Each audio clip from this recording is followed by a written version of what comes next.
Hi friends, this video shows how to do screen recording using wireless debugging.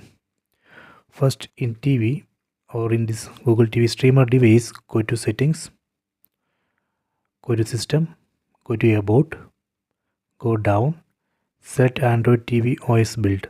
Here we need to press OK button on the remote 7 times. 1, 2, 3, 4, 5, 6, 7. See, now you can see the message, you are now a developer. Go back. Now under system, you can find new option, developer options. Select it.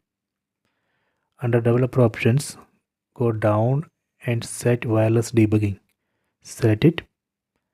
Then enable wireless debugging. After that, you can go to pair device with pairing code. Set it. Here you can see Wi-Fi pairing code, then IP address and port number. Please note it. Then we need to connect both the TV and laptop to same Wi-Fi network or mobile hotspot. Okay. After that, in laptop, we need to install one software. So we need to install this ADB tool. So you can download from internet and install it. I already installed this tool. Then from this path, we can run command prompt. I have already opened command prompt here. So here I can run commands. In this command prompt, first we need to run these two commands, ADB pair and ADB connect. In these two commands, we need to mention the IP address and port mentioned in the TV screen.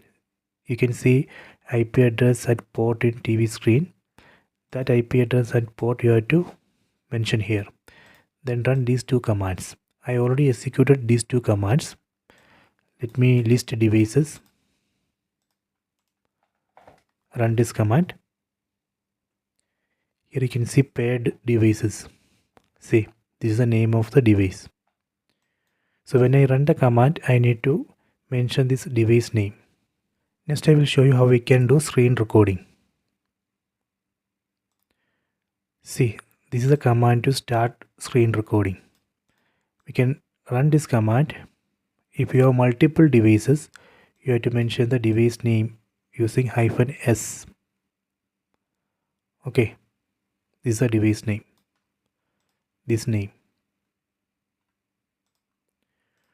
So before I start the screen recording, so let me go to apps, go to explore app, file manager app, let me open, go to internal shared storage. So when I record a screen, that video will come here. This video.mp4 file will come here. So let me start the recording. Copy this, paste here, enter. See, recording started. So let me do some operation on this screen. Okay, so if you want to stop this recording, you can press Ctrl C. Okay, recording stopped. Then again go to file manager app, explore, then refresh, go down. Here you can see that recorded video. From here you can open, see. So this way we can do screen recording. Okay, you can try this. I hope you have enjoyed this video. Please subscribe this channel. Please like and share the video.